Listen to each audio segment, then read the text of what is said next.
I think it's happening now, Jill. Success. We're live. Oh dear. So we've had some technical issues, and we had to switch. One of us, which is me, had to switch computer and everything. But we do have. Did you have a drink? Are you having a drink where you are? I do not have a drink. I kind of forgot about it because it feels so early. It's only noon here. Oh, there is like I have so much to say about that. But I do have Bloody Mary mix and the makings for a mimosa. So maybe I should. Fantastic. Maybe I should send my husband a message to bartend for me. Oh yeah, you should do that. That would be wonderful. So Jill, you know, obviously I know who you are. Let's see. Let me just see if we can. Oh, like that. So I know who you are. But why don't you tell people who are watching who you are? Sure.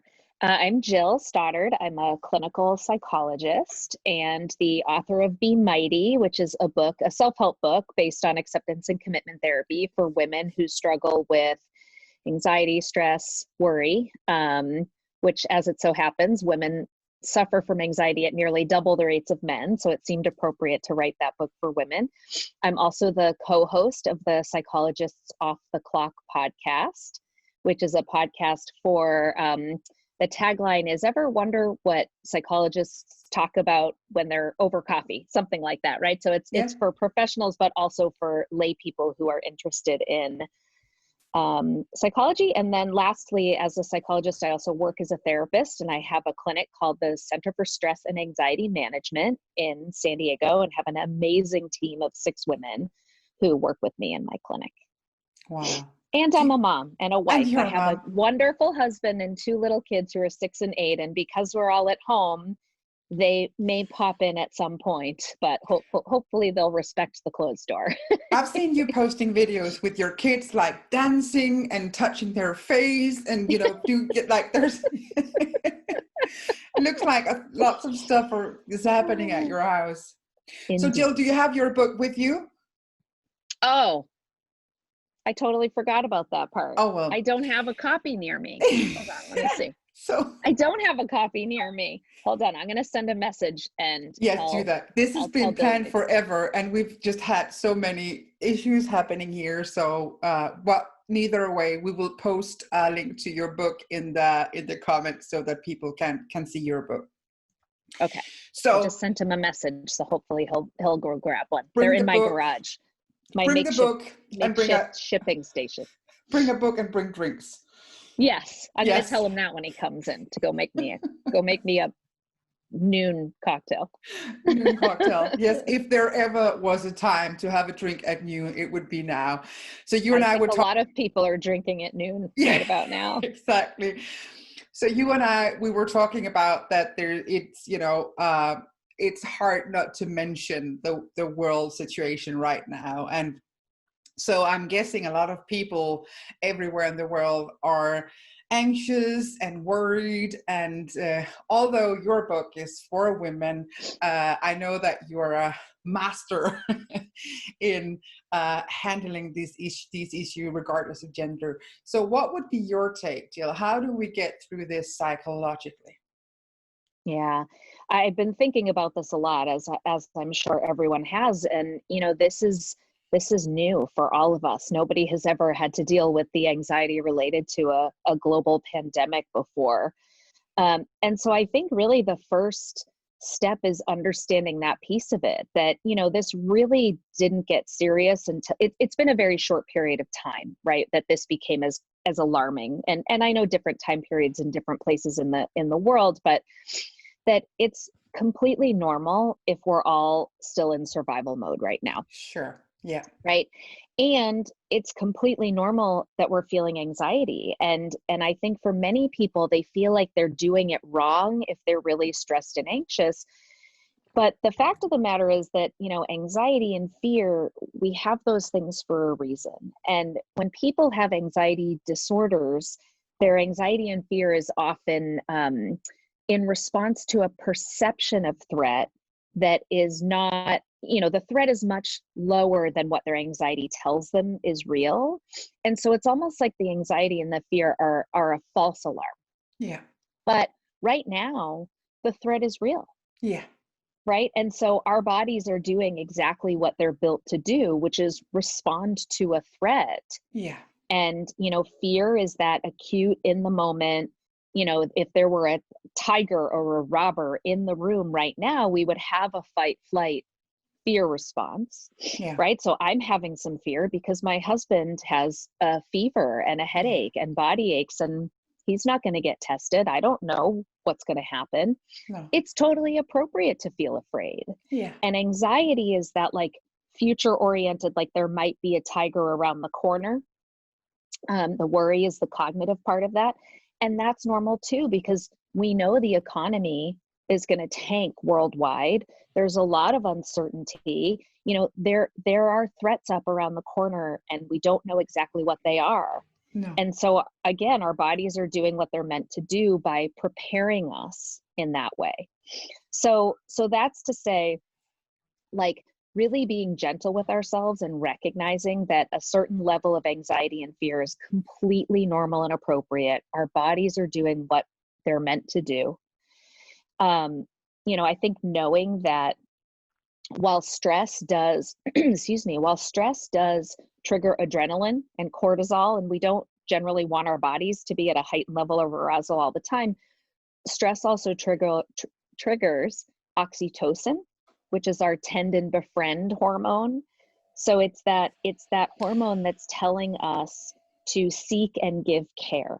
Yeah. And even though we are physically distanced from everybody, some people are alone in their homes, some people have family, but maybe they're driving them crazy. But to find ways to connect. And I think we just have to be more creative than ever right now. Yeah. Using Zoom. My children got a letter in the mail the other day, which was really cool. Something like that has never happened before.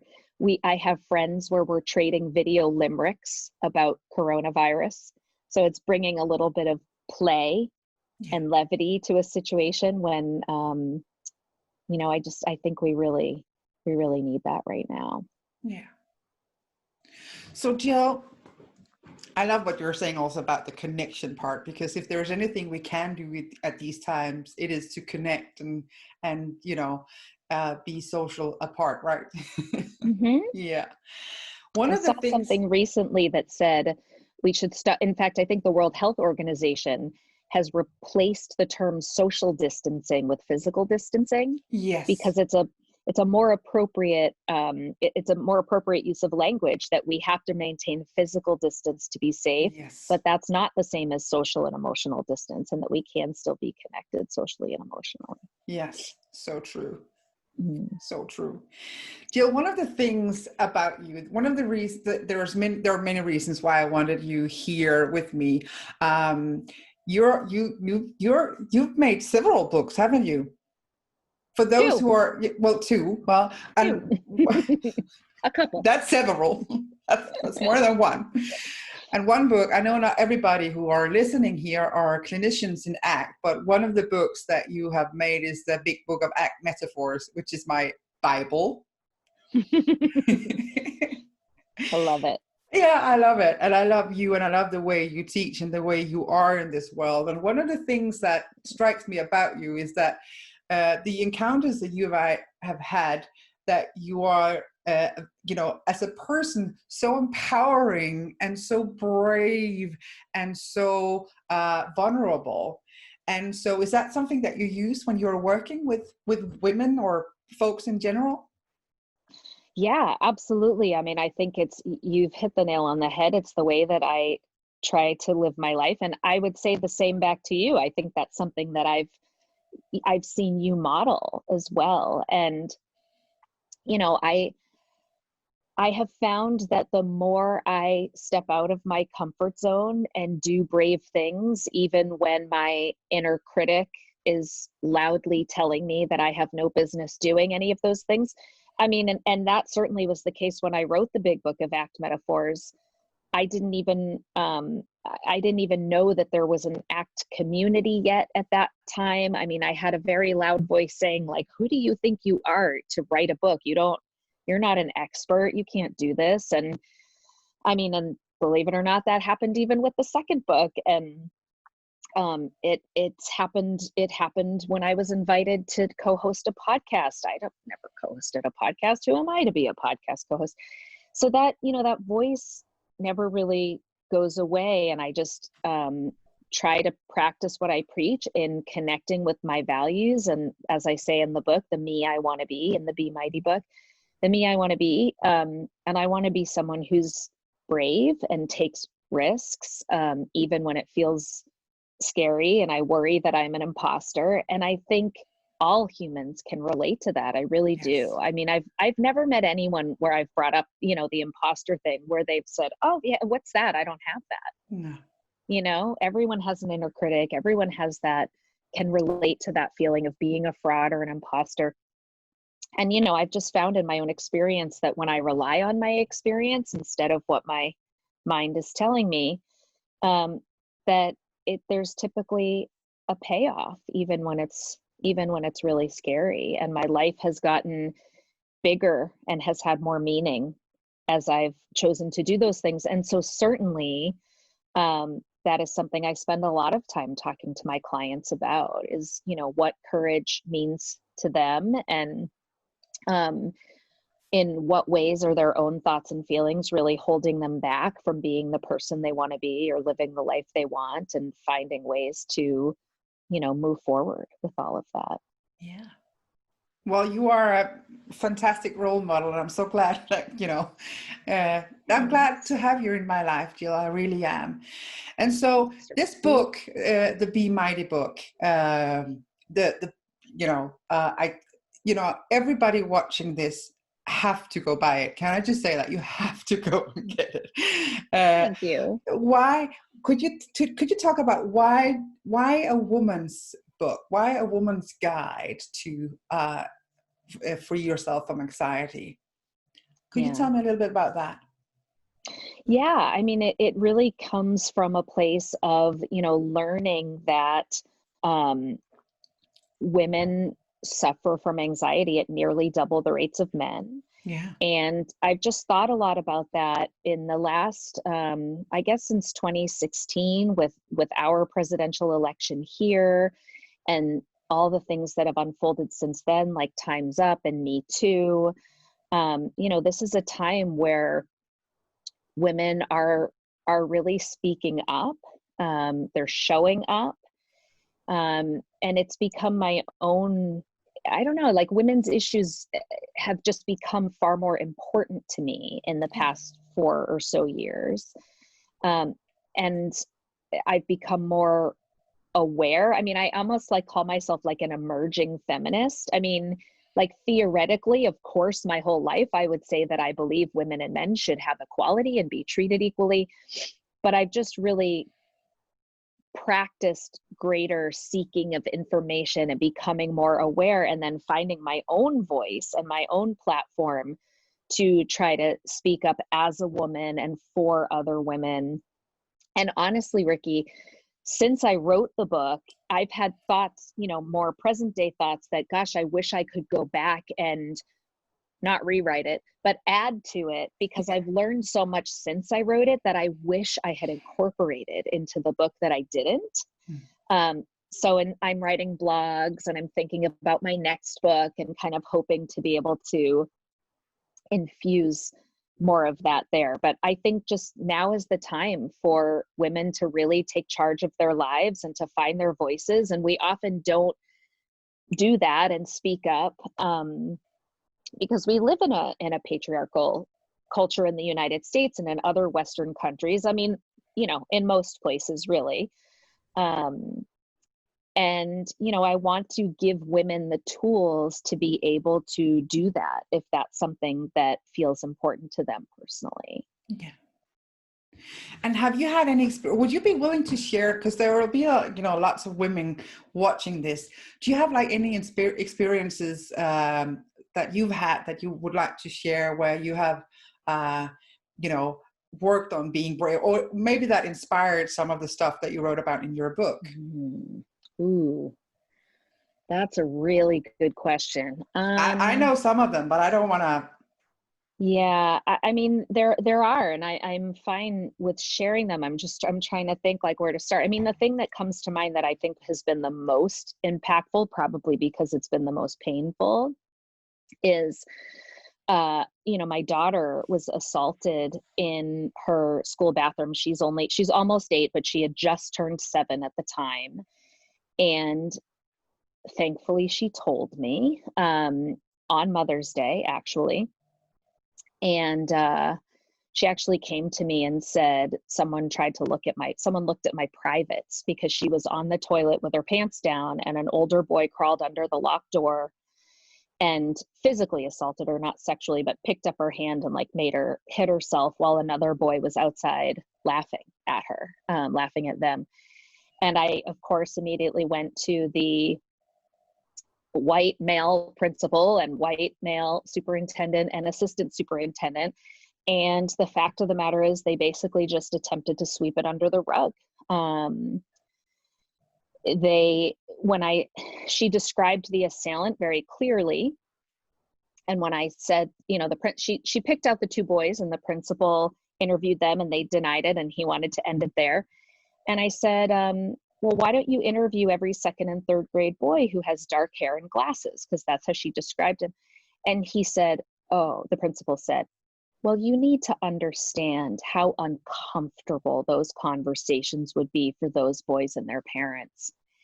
And it was just this moment of like, are you effing kidding me right now? Like, as opposed to how uncomfortable it was for my daughter to be on a toilet with her vagina exposed and be physically assaulted while another boy laughed. And, I just like, if anything's going to awaken the mama bear in someone, it is that. And I'm so grateful for my acceptance and commitment therapy skills that I live in my own life, because unfortunately the outcome has not been what I have wanted it to be. I lodged formal complaints. I created a Title IX complaint, which in the United States is where you have evidence of gender discrimination. And long story short, nothing has happened. But it was one of the things that really awakened in me this, my daughter is learning a lesson very young. She's now already part of #MeToo, that boys can do whatever they want, that even when girls are brave and speak up, nothing's going to happen. She was traumatized, so she was acting out for several weeks after that in, ways that just were not her, and she was getting in trouble. So when you're brave and speak out, nothing happens to the bad guys, but you are going to have to pay the consequences when you struggle with what's happened. And it just broke my heart. And I thought, at the very least, the one thing I know I can do and I can control is she knows that her mama has her back. She knows that I am going to fight for her every step of the way, and I'm not going to stop. And I've really made it a point. She is an almost 8-year-old feminist, and it is the greatest thing. And I don't know that I would be seeing as much of that if this hadn't happened. And, I'm not grateful that it happened by any means, but it was one of the things that I think really, grew that fire that was already growing inside of me from 2016. So thank you so much for sharing. That is that's again one of the things about you. You're so brave, and I love that when you're talking about the mama bear. And I know that so many women are facing situations where it might not be a mama bear situation, but it might be a situation where you want to speak up and you want to set down a boundary and you want to stand up for yourself. But you also have a mind that's telling you, things will get worse, and I will be bothering people. It'll be uncomfortable. So what would you tell women who are in that place where like, I don't want to say anything. I don't want to be trouble. Yeah. What would your advice be? It's so hard, because I think, there are many cases where what our thoughts are telling us, that we're overestimating the likelihood of a negative outcome. And that typically, if we test that out, like if we let our experience be our guide instead of our thoughts, we often learn that, it's not so bad and that we can handle it. But when it comes to these kinds of gender issues, the consequences are very real. I mean, the research supports that if we are too angry and aggressive, we will be punished, whereas men are rewarded for coming across that way. But unfortunately, I mean, this is the part where it gets a little depressing, is if we're too passive, whatever too means, we're basically told, like, you need to speak up more, you need to get a seat at the table, you need to be more assertive, but not too assertive, because if you're too assertive, now you're aggressive, and we don't like that, right? And we've seen this with at least political elections in the United States, that there's a book actually called The Likability Trap by Alicia Menendez, and she refers to this as the Goldilocks conundrum. And so if people know the story of the three bears and Goldilocks, it's this porridge is too hot, this porridge is too cold. And for women, it's always either too hot or too cold, and it's nearly impossible to find that just right. And so I think a couple things. I think at an individual level that we need to really connect with our values. We need to connect with, again, the me we want to be. We need to hold outcomes lightly, because we don't have a lot of control over those outcomes. And, make those really hard choices. Like, is this important enough to me that I'm willing to move forward, risking that there very well may be real fallout, but also knowing that change doesn't come out of a comfort zone. Change doesn't happen unless there are some of us who are willing to endure those consequences. I mean, Anita Hill, who, back in the 90s, she was probably the first face of the Me Too era without even knowing it. Christine Blasey Ford coming forward about the Supreme Court Justice Brett Kavanaugh. I know, I'm sorry, all of my examples are so US centric, but it's what I know. The outcome for them was not good. It was not good, but it moves the needle.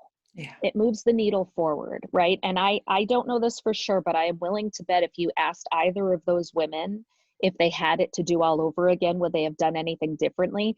I suspect they would say no. I suspect that they would say, no, it was worth it, even though it didn't help me.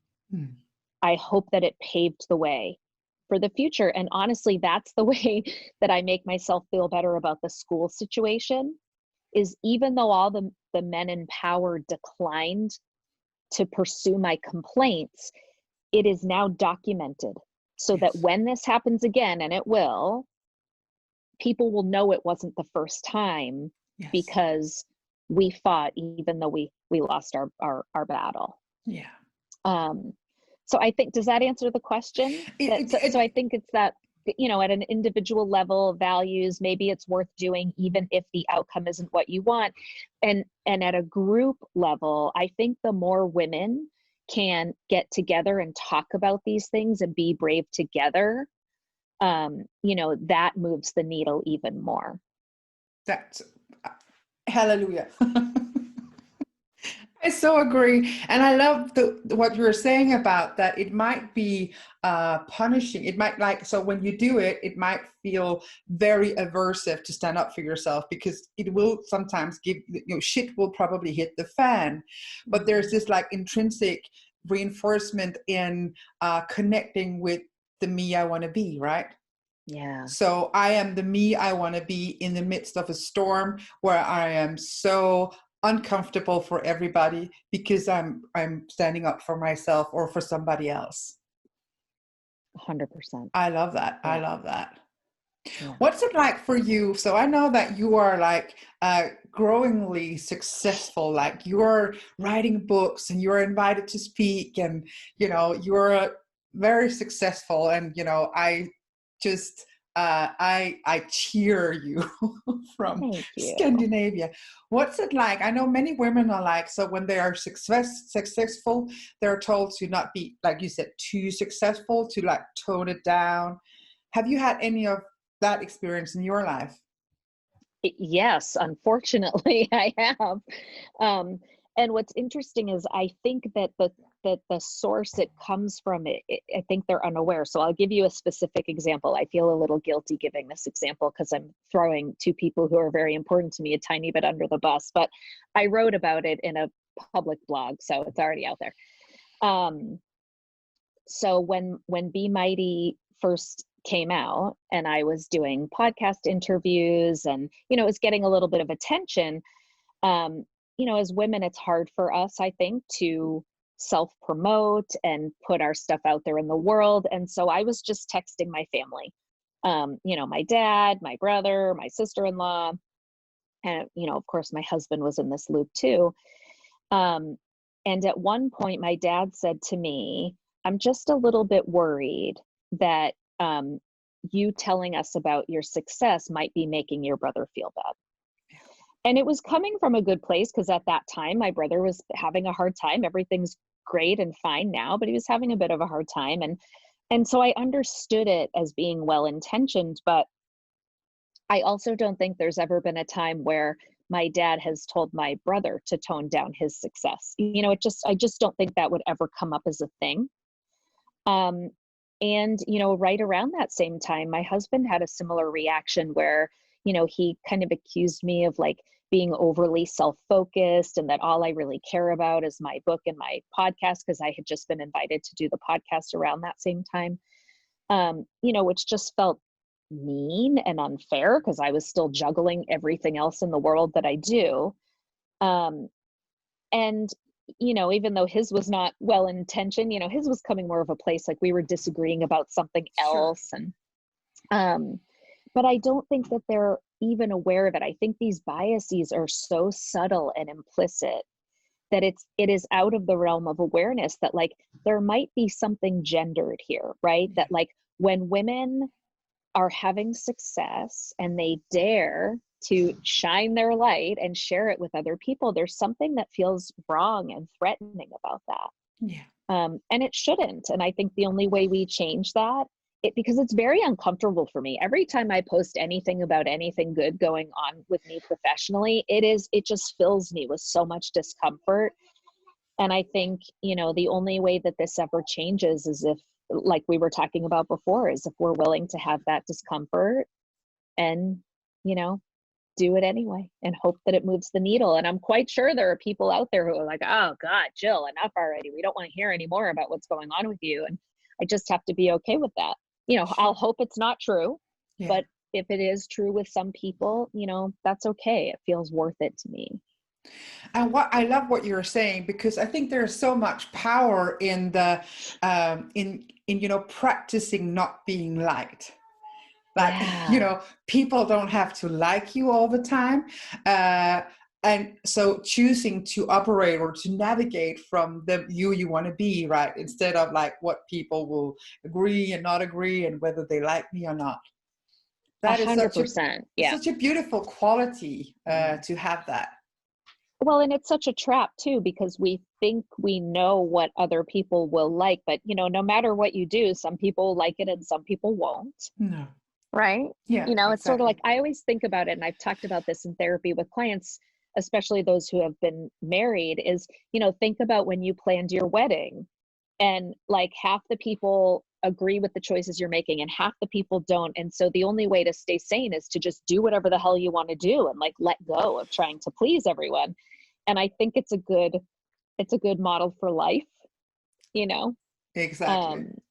And, the other thing that came to mind that's not totally related to this, but tangentially, is I think one of the other things we can do is when we see other women practicing these things. So for example, Janina Scarlett, who works with me at my clinic and is writing lots of books and has her own podcast, when I see her self-promoting on social media, I try to retweet or, share or forward those posts. Like, I think that as women, we can lift each other up, help share each other's successes. So it's not like I'm going to be brave and I'm going to self-promote and I'm going to show my support of other women self-promoting by also cross-promoting them.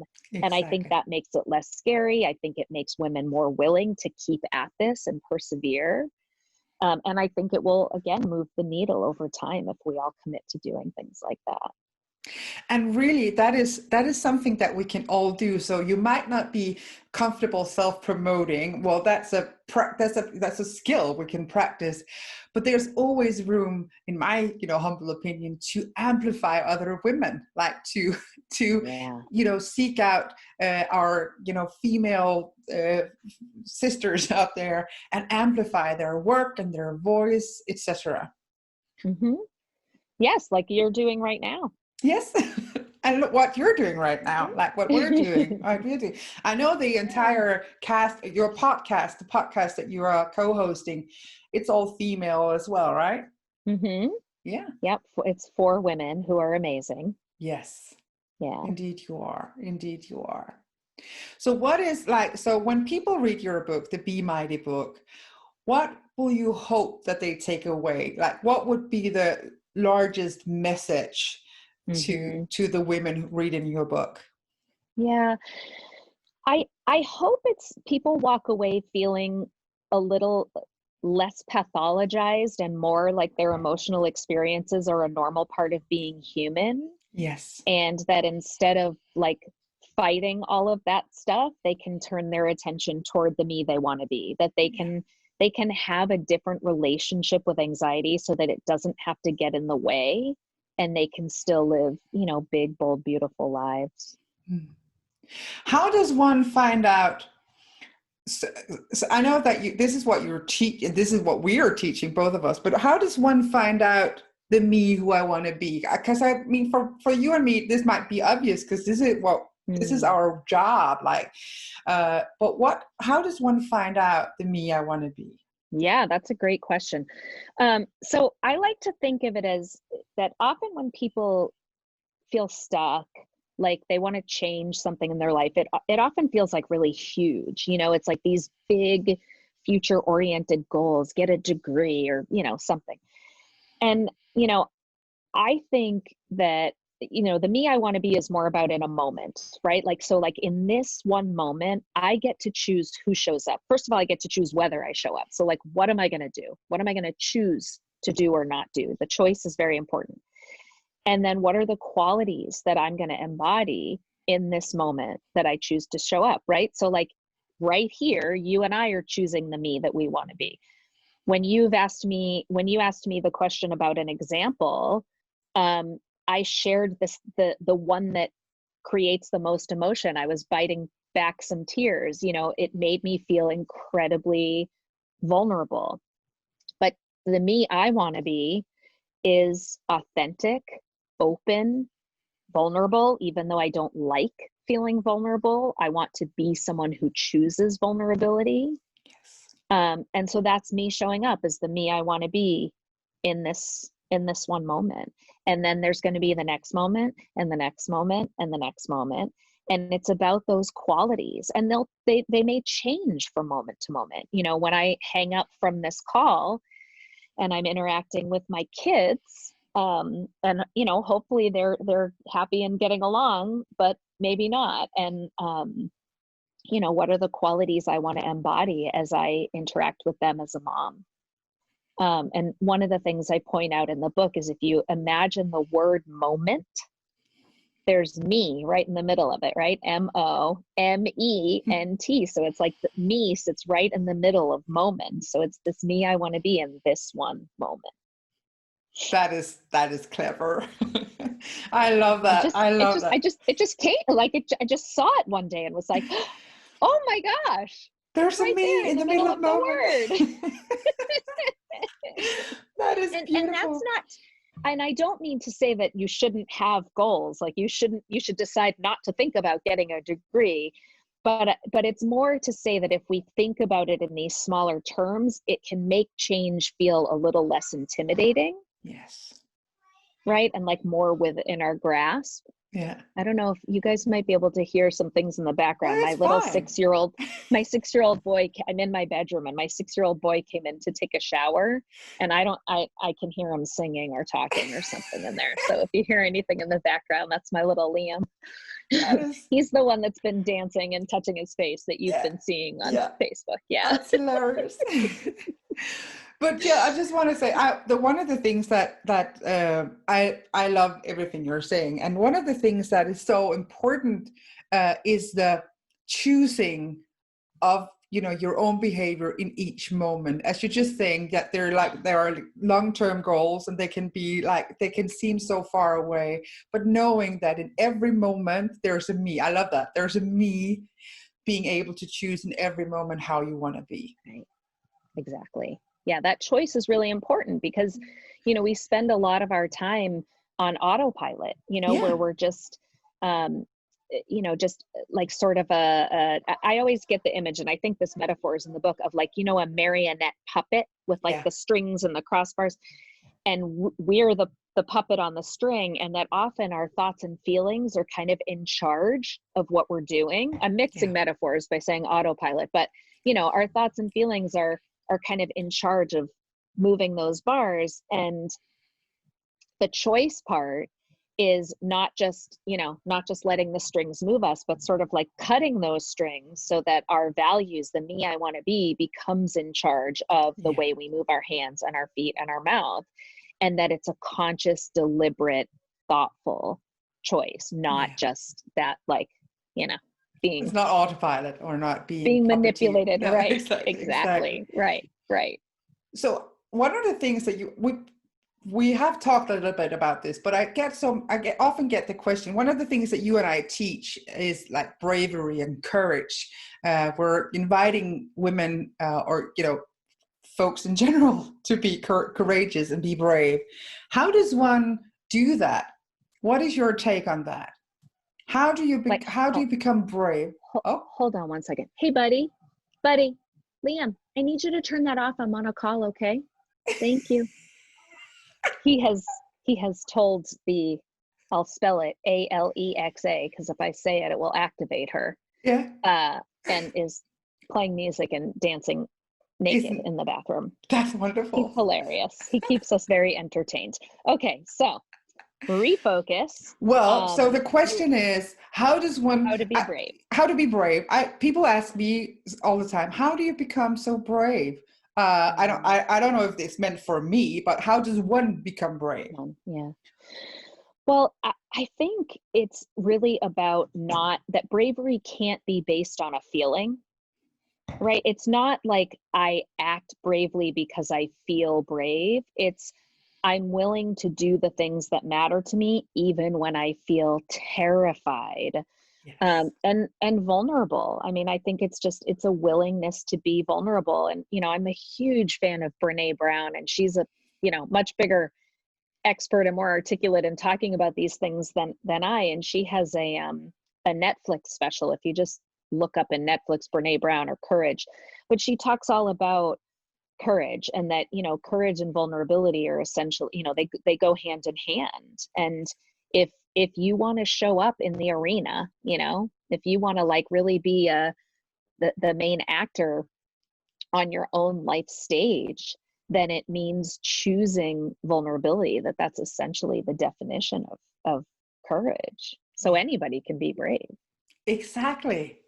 One of the things that I say in my courses is empowerment is not about feeling empowered. It's about doing shit that empowers you. It's the doing, yes, right? I love that so much. That's exactly right.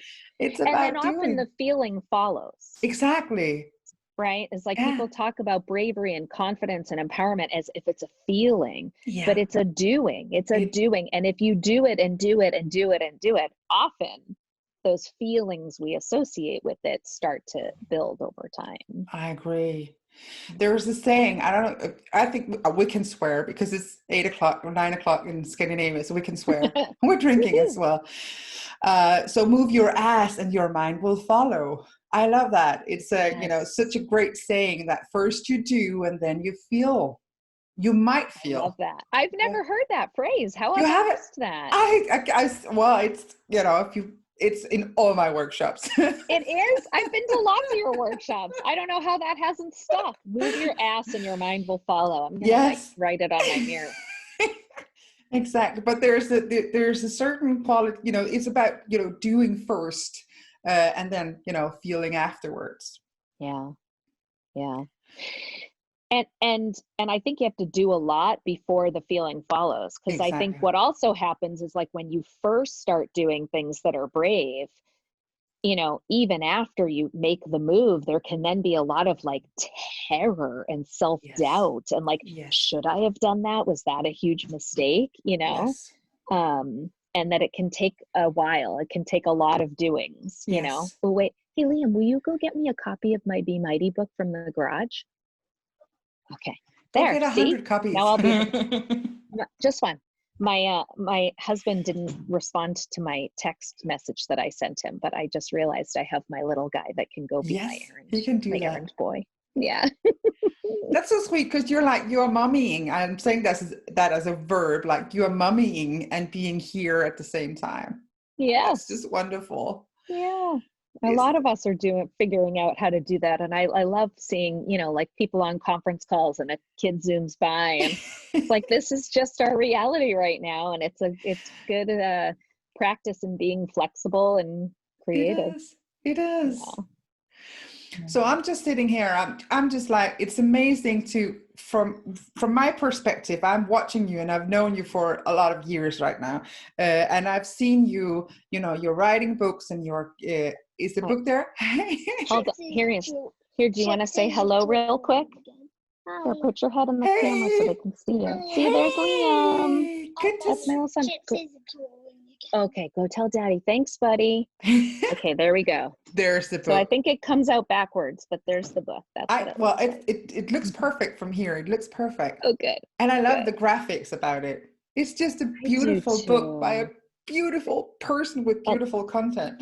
Oh, thank you. Well, I certainly can't take credit for the fact that it looks beautiful. That's the director, the publisher is New Harbinger, and Amy Shoup is the art director there. And just, I mean, I cried literally when I first saw the cover art. I just thought it was so perfect. Yeah. And Jill, I'm amazed. This is one thing that in one way it saddens me and it amazes me. So you've written books. You've wrote now the Be Mighty, a woman's book, a woman's guide, a much needed book. It's being celebrated, and it's hard for you to take credit. Like, you are feeling guilty for telling people that you are doing something that is amazing. Mm-hmm. That's incredible and so saddening. Like, do you get what I mean? It's so Totally. it breaks my heart. So there's something in there that I think that we should, it goes back to the amplifying each other, right? Sharing each other's success, but also be willing to tell the world that you have something on your mind. Yeah, absolutely. And the other thing it makes me think of too is kind of going back to that, like a little bit of that imposter stuff, that it's hard to hear positive feedback. And I can't take credit for this insight, and I wish I could credit the person. And I know it was a woman. I just can't remember who it was. But, I think a lot of us have this idea that if we just get enough success, experience, etc., if we just move up the ladder enough, that eventually we'll like solve the imposter syndrome. Like at some point we won't feel like imposters anymore. But I think what happens is that the more you do, or the more expert you become, the more you imagine people expect from you. Yeah. And so if anything, the imposter syndrome may even grow. Yeah. Right? Like the more known I am, or the more books I write, the more expert I'm expected to be. But I'm not an expert just because I wrote books, right? Yeah. So it's just, and I think that's important for people to not strive and achieve with a goal of feeling better and reducing that voice, but instead like looking at that voice as like, what does this tell me about what matters to me? I would only care that people might think that or find out that I'm an imposter. I only care about that because this matters to me, this community matters to me, or women matter to me, or people with anxiety matter to me, or, my family matters to me. And, that's why not being found out, it feels, or being found out feels so scary. And that we don't need to turn away from that, but really just like recognize what it's telling us about what matters in our hearts, And I love what you're saying is that it hurts because it matters to us. Right. If it didn't matter, it wouldn't hurt, right? Wouldn't care. Yeah. I think I give the example in the book of like, what keeps you up at night, you're probably not worrying about like whether Netflix is going to go out of business, No. right? Because like, yeah, we all love to binge watch the next great show as much as anybody. Yeah. And we don't really deeply care about it. So it doesn't make us worry. No. I don't worry about my cooking or my driving, but I worry a lot about my children. Yes. And my career, Yeah. right? And my friends and my other family members. Yeah. Yeah. And women too, we worry about our looks. Like we worry that our ass is too big or too small, or our breasts are, you know, it's just amazing. It is. There's always opportunity to worry. Yeah. And that's something that I've been actively working on too. And I know you do that too. Like you and I have done workshops, online workshops, where you have deliberately made the choice to come without your hair done or your makeup done. And, you know, that's me. I haven't showered today. I just have my hair all stuck up. And I, you know, when I see other people doing that, when, Alicia Keys kind of made a statement that she wasn't going to wear makeup, or I just heard Oprah and Michelle Obama talking about, you know, how they refuse to get Botox, and which is fine. Like women can choose to do whatever the F they want to do, whether that's to Botox or not Botox, right? But again, we're coming back to this choice thing, and that should be a choice that we're making for ourselves, not because we're living up to some external expectation or because we think we're not good enough if we don't do our hair or wear our makeup or, you know, whatever the case may be. And I think that is just that is so profound, Jill. Women can do and be whatever they want to. Like that is what a takeaway message. I know that some people are, this is gonna, I don't want to come across as, this is happening right now because I'm trying to tone down, but I have some people say, oh, Rikke, you do a lot of workshops and you do this and that. And it seems like, you know, that I'm an expert in something. And I look at you, Jill, and you do all these workshops and you write books. And so in a way, we might be role models as, you know, in, you know, doing stuff, but it can also set the bar a little high, like, you know, doing workshops internationally and selling books and etc. What could be, you know, do you get what I mean? It's kind of a, you know, it could be a high standard. If you're if you're not like doing workshops or writing books, and that's not the life you're living, and you still want to choose bravery and badass, and you know, what would be one small step people can do today? Like we're in our homes, everybody, we're quarantined or we're at home. What could be one small step of bravery that's not, you know, writing a book or giving a speech? Yeah. And I think that's going to be as individual as the individual thinking about it. And it can be anything that makes you feel vulnerable. Yes. So it might be having a difficult conversation with a partner. You know, it might be like disagreeing. It might be giving an opinion. Like lots of people won't even share their opinions because they're afraid that might be judged. It might be posting something on social media that feels a little bit outside the comfort zone, whether that's an opinion, whether that's you without makeup, whether that's an accomplishment. Like, yeah, let's all post an accomplishment as women, you know, you know, no matter how big or small. I think there's lots of ways, there's lots of opportunities to just be a little bit more vulnerable. Those are great examples, because what I think what we want to show people is that this is doable. It's not in the, you know, wait until you write a book or wait until you're giving a workshop. You can every day, in every moment, you can choose the me you want to be and the bravery. Right. Yeah. And I also want to say too that like I definitely don't choose that in every moment. No.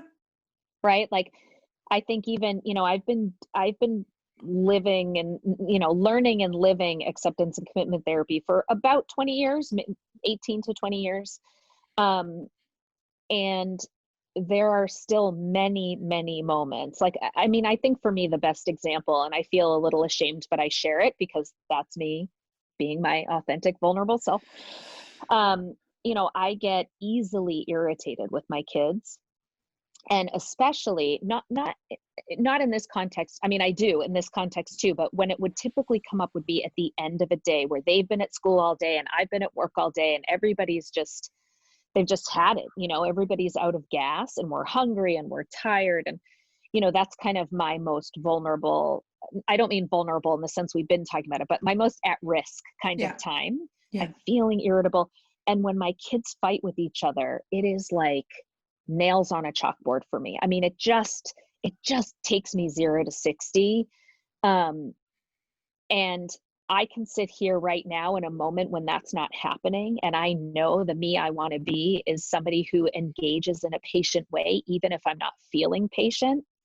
But I would say maybe 80% of the time, like it's high, I'm not able to do it, And I say that because I don't want anyone to think like just because you read a book or practice this stuff for a long period of time, like you should be able to do this all perfectly. We are all very imperfect works in progress. And this is not an end point that you arrive at. Like you don't wake up one day and go like, okay, I'm mighty and I'm always vulnerable and open and authentic and patient. No, it's, this is something we have to return to again and again and again. And sometimes it will feel easy. And other times it's like, Sisyphus pushing the rock up the hill only to have it come back down. But each moment is a new opportunity to choose the me you want to be. And I'm always working on it.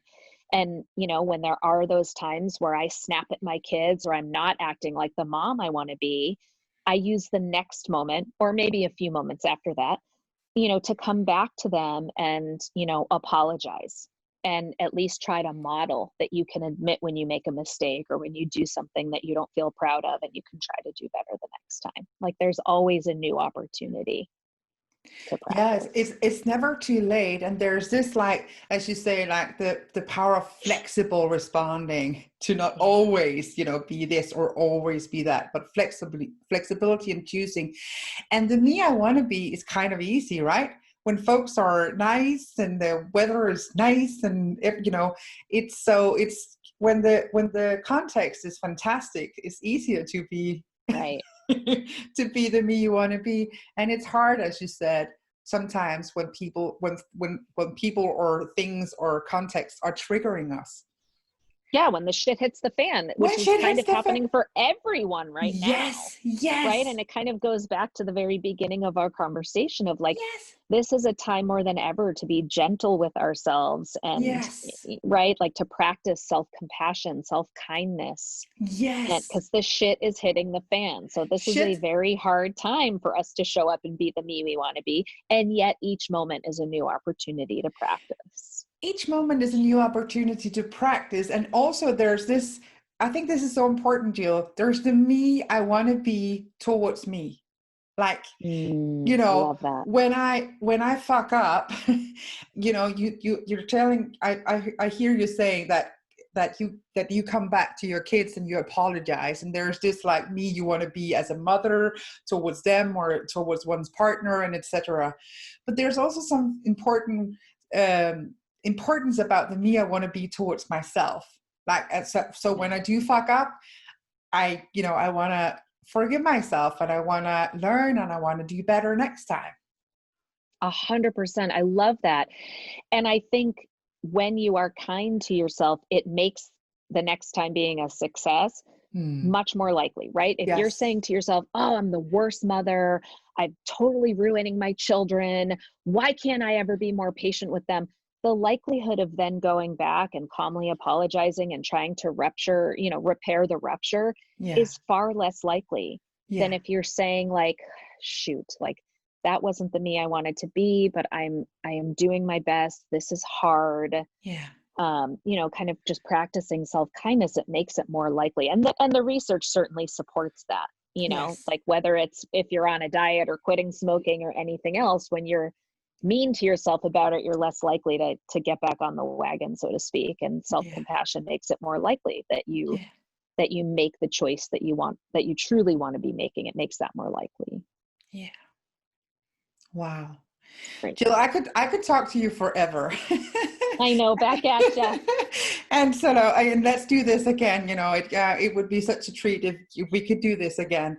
Yeah. And so afterwards, make sure you come in and you check all the comments. I have a hard time. I know there are comments, but I have a hard time checking them because I'm here with you. And so I should be You're being present. Well, I'm being present. And so sorry to all of you guys for not responding on the comments, but you should go check the comments. And I'm so encouraging everybody who's watching this to put comments and, you know, cheering or questions or whatever. And so, Jill, yeah, what are you happy to answer? Sure. Things too. Yeah. Yeah. What are you going to do now? So it's 1:00 where you are. It is. Yeah. Yeah. I think I have a session at 2. Yeah. Therapy. I don't even know. I mean, I don't know if other people are experiencing this, but like, I don't know what day it is. I don't know what time it is. Thank God for calendars. I think I have another session or 2 in the afternoon. And I will say, you know, not to invalidate the pain and tragedy and trauma that this is, but, you know, I think there's this duality of that is true. And also I'm noticing some sort of like gifts that are coming too, that, you know, reconnecting with small, simple things. Like I'm playing, you know, for the first time in a long time. And my son and I take my dog for a walk every day, which we never used to do before. So there will be some of that this afternoon too. Dance parties and, you know, who knows? That's one of your gazillion beautiful qualities, is that you can find something that is meaningful even in the midst of a shitstorm like this. Yeah, and I think we all can, and I think being able to make meaning of a shitstorm, it will help us all get through it and thrive, like not just survive. Like right now we might just be surviving, and that's okay. Yeah. But you know, this is a marathon, not a sprint. And I think that when we can find small moments of joy and we can make meaning, that, you know, over time we'll be able to thrive and not just survive. All right. I hope. Yeah. Yes. And if people want to find me or reach out to me, I have a website that's just my name, jillstoddard.com. And so if people have questions or comments after this, I'm happy to be in touch with folks that way. Yes. And so when you see one of Jill's blogs or anything like that, make sure to share it. Like, make sure to practice this, like what we're preaching. Let's amplify each other. And we will amplify, you know, everybody out there. We will amplify you guys too. It doesn't go one way. It's both ways. Like, we will be happy to amplify. And also tell us what to amplify. Absolutely. I think that is a great practice, is to, you know, specifically ask, because people don't necessarily know if you don't ask. And sometimes you'll be let down and disappointed, but that doesn't mean it's not worth asking. No. I love that. So Jill, what I'm going to do is that I'm going to jump off Facebook, and then I'm just going to ask you to sit for a second so that I can say goodbye to you. So just so we don't end this all. So for everybody watching, thank you for watching. I'm so sorry about the technical stuff. Shit happens, and we fixed it. So until next time, make sure to put comments and put love in the comments or questions, and take care wherever you are, and stay safe. Mwah. Bye, everyone.